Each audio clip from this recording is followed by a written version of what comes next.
ертөнцийн эзнээс хамгаалалт гуйсна. ертөнцийн эзэн минь дуудах үед минь сонсооч, уйх үед минь анхаараач. Сэтгэлээр унаж гударсан үедээ холын хол нутгаас таниасаа би тусламж ирэн дуудаж байна. Хүрч болшгүй өндөр байц хадан зохион дээр намайг гарган тавиач та. Учир нь гэвэл таал миний хорогдох газар бөгөөд өстөн дайснуудаас хамгаалах бат бэх цайз билээ. Таныхаа сүмд би үргэлж ордогч болоосоо. Таныхаа далж үгэрийн доор би хорогдон айх аюулгүй болоосоо. Учир нь гэвэл ертөнцийн эзэн минь та андгаалж хэлсэн үгийг минь сонссон билээ. Өөрийн тань нэрээс имэж явдаг хүмүүсийн өвлөн авах хөрөнгөөс надад та өгсөн билээ. Эзэн хааныг минь та урт удаан наслуулаач. Үе удам дамжуулан хаан тулсыг нь тохинуулаач. ертөнцийн эзний өмнө хаан ширэндээ тэр үрд залрах болтугай. Түүнийг минь та ууршгүй үнэнч хайр, найдвартай үнэнч чанараа харуулan харж хамгаалах болтугай. Тиймээс таныхаа нэрийг би үеийн үед магтан дуулна. Таньдаа амласан өргөлөө би өдөр бүр өргөх болно. ертөнцийн эзний хамгаалтад найдахгүй. Сэтгэл зүрх минь таг жиг болоод зөвхөн ертөнцийн эзэнт л найдан хүлээж байна. Миний аврал түүнээс ирнэ. Зөвхөн тэр л миний хадан зохио мэт хамгаалалт. Миний аврал бөгөөд намайг хамгаалах цайз бэхлэлт. Тэгвэл намайг хинч унгах аргагүй.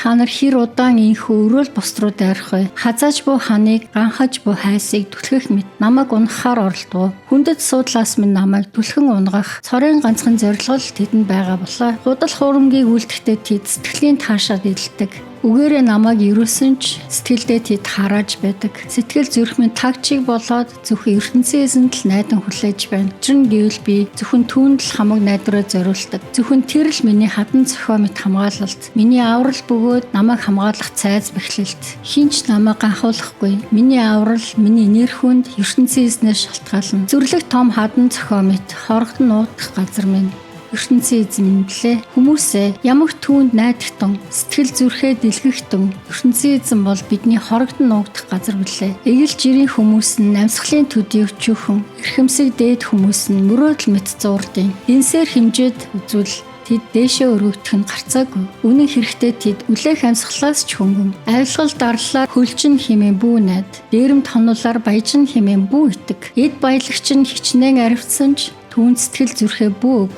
Хүч чадал бол зөвхөн ертөнцийн эзний гарт байдгийг амьдрал туршдаа би ганц 2хан удаа л сонссон юм биш шүү. Бүхнийг захирагч их эзэн минь хувиршгүй үнэнч хайрч бас таних болоо. Учир нь гэвэл та хүн бүрт хийсэн бүхнийхэн дагуу хариуг нь өгөх болно. ертөнцийн эзэн рүү хүсэн тэмүүлэхгүй. ертөнцийн эзэн минь та бол миний өргөмжлөн хүндэлдэг ертөнцийн эзэн билээ. Танийгаа би эрен хайж байна. Сэтгэл зүрх минь хагсаж хатан хөрс шороо мэт болоод танаар ангаж сангаж байна. Би сэтгэл минь тань руу хүсэн тэмүүлж байна. Ариун сүмд тань орохдоо би хүч чадал, яруу алдрыг тань олж харсан билээ. Учир нь гэвэл таны хувиршгүй үнэнч хайр нь миний хувьд амьдралаас илүү үнэтэй. Тиймээс би танийгаа магтана. Тийхүү би амьд байсан цагтаа танийгаа магтах болно. Гараа сунган байж таныхаа нэрийг дуудана. Найрын ширээний ард суугаад өөх тосон цадсан хүн мэт сэтгэл зүрх минь тийхүү энэгэр хангалуун боллоо. Баяр хөөрийн үгээр танийгаа би магтаж байна. Унтахаар хөвтөх үедээ ч шүн дөлийн цагаарч таныхаа тухай би эргцүүлэн бодож байна. Учир нь гэвэл та надад үргэлж тусалдаг байсан. Таныхаа далж үгэрийн доор хорогдохдоо л би баярын дуугаа дуулдаг. Сэтгэл зүрхээ танд өгөөд танаасаа зуран явхад минь баруун гараараа намайг та бат атгаад тусалдаг билээ. Харин ам биеийг минь хөнөөхөөр улайран буй этгээдүүд газрын гаваар орох болтугай. Дайн дайчны хөлд өргөдөн цөөвөр чонын идэж болтугай. Харин энэ улсын эзэн хаан миний бие ертөнцийн эзнийхээ хүчээр баяр хөөртэй болно. Түүний нэрээр андгаалсан бүхэн ялалтын баярыг үзэх болно. Яагаад гэвэл худал хоормогч этгээдүүд хэлэх үггүй болно.